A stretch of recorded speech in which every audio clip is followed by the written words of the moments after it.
सर्वोत्तम पुरस्कार प्राप्त संस्था ज्योती सहकारी पतसंस्था। ठेवी 315 कोटी, कर्ज 205 कोटी, एकूण व्यवसाय 520 कोटी। सोने तारण कर्ज, लॉकर सुविधा, मोबाईल बँकिंग सुविधा, सुलभ कर्ज वितरण, मोबाईल कलेक्शन आदी सुविधांसह विनम्र व तत्पर सेवा।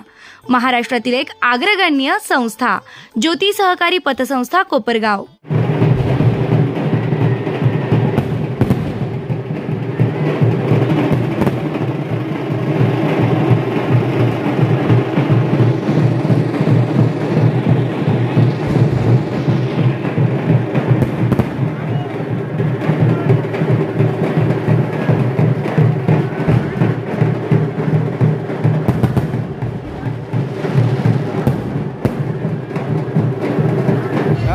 कोपरगाव शहरात हिंदवी स्वराज्याचे संस्थापक छत्रपती शिवाजी महाराज यांची तिथीनुसार जयंती सालाबादप्रमाणे याही वर्षी शिवसैनिकांच्या वतीने मोठ्या उत्साहात साजरी करण्यात आली आहे। शिवजयंतीनिमित्त शहरातील छत्रपती शिवाजी महाराज यांच्या अश्वारूढ स्मारकास आकर्षक अशी विद्युत रोषणाई करण्यात आली होती। या प्रसंगी सकाळी शिवसैनिकांकडून छत्रपती शिवाजी महाराज यांच्या अश्वारूढ पुतळ्याला विधिवतपणे महाअभिषेक करण्यात येऊन महाराजांना अभिवादन करण्यात आलं आहे। रात्री शहरातून मुख्य रस्त्यावरून छत्रपती शिवाजी महाराज स्मारकापर्यंत छत्रपती शिवाजी महाराज यांच्या पुतळ्याची ढोल ताशांच्या गजरात, फटाक्यांची आतिषबाजी करून बँड व शिवगीतांच्या तालावर ठेका धरत छत्रपती शिवाजी महाराजांचा जयघोष करत शिवसैनिकांकडून भव्य दिव्य अशी मिरवणूक काढण्यात आली होती।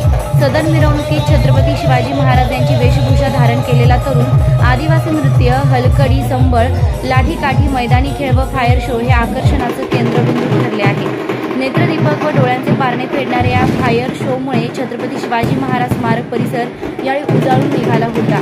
दरम्यान माजी खासदार भाऊसाहेब वागचौरे यांच्यासह शिवसैनिकांनी छत्रपती शिवाजी महाराज यांच्या पुतळ्यास पुष्पहार अर्पण करून अभिवादन केले। यावेळी भाऊसाहेब वागचौरे व ॲडव्होकेट संदीप वरपे यांनी शिवजयंतीच्या सर्वांना शुभेच्छा दिल्या आहेत। कोणताही अनुचित प्रकार घडू नये यासाठी शहर पोलीस निरीक्षक प्रदीप देशमुख यांच्या मार्गदर्शनाखाली चोख बंदोबस्त ठेवण्यात आला होता। यावेळी माजी नगराध्यक्ष राजेंद्र झावरे, निलेश धुमाळ, शहर प्रमुख सनी वाघ, शिवजयंती उत्सव समिती अध्यक्ष माजी नगरसेवक कालू आप्पा आव्हाड, कार्याध्यक्ष प्रफुल्ल शिंगाडे, माजी शहर प्रमुख भरत मोरे, कलविंदर सिंग दडियाल, ॲडव्होकेट संदीप वरपे, आजी माजी पदाधिकारी, शिवसैनिक, नागरिक मोठ्या संख्येने उपस्थित होते।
उत्साहाचा दिवस,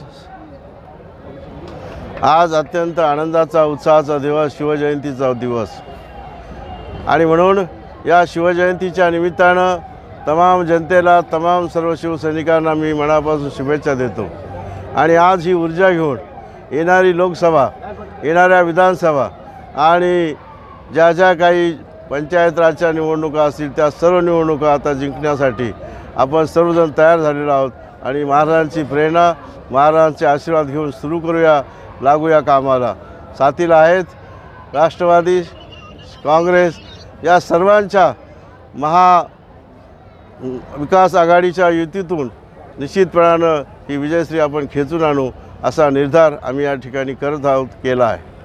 नव्हे तर संपूर्ण देशाचे आराध्य वंदनीय छत्रपती शिवाजी महाराज यांच्या जयंतीच्या मी सर्वप्रथम तमाम नागरिकांना शुभेच्छा देतो. अत्यंत उत्साहपूर्ण वातावरणामध्ये आज कोपरगाव शहर व तालुका शिवसेनेच्या वतीने जी शिवजयंतीची मिरवणूक आयोजित केली होती, फटाक्यांची आतिषबाजी, लहान मुलांचे लाठ्याकाठ्यांचे खेळ आणि अतिशय भव्य अशी मिरवणूक आज कोपरगावकरांनी बघितली. शिवाजी महाराज हे आपले आदरणीय वंदनीय राहिलेले, सर्व समाजाला 18 पगड जातींना बरोबर घेऊन राज्यकारभार करण्याचं शिवाजी महाराजांनी आपल्याला आदर्श घालून दिलेला आहे. आणि तोच आदर्श घेऊन आम्ही सगळेच महाराजांचे त्या ठिकाणी अनुयायी आहोत. आज आपले शिवसेनेचे नेते माजी खासदार भाऊसाहेब वागचौरे यांनी देखील या ठिकाणी येऊन आपल्या मिरवणुकीला भेट दिली आणि आगामी लोकसभेच्या दृष्टीने ते त्या ठिकाणी कामाला लागलेले. शिवसेनेच्या वतीने त्यांची उमेदवारी देखील जाहीर झालेली आहे. मी त्यांनासुद्धा निवडणुकीकरता त्या ठिकाणी शुभेच्छा देतो आणि थांबतो. निर्भीड कोपरगाव न्यूज, कोपरगाव.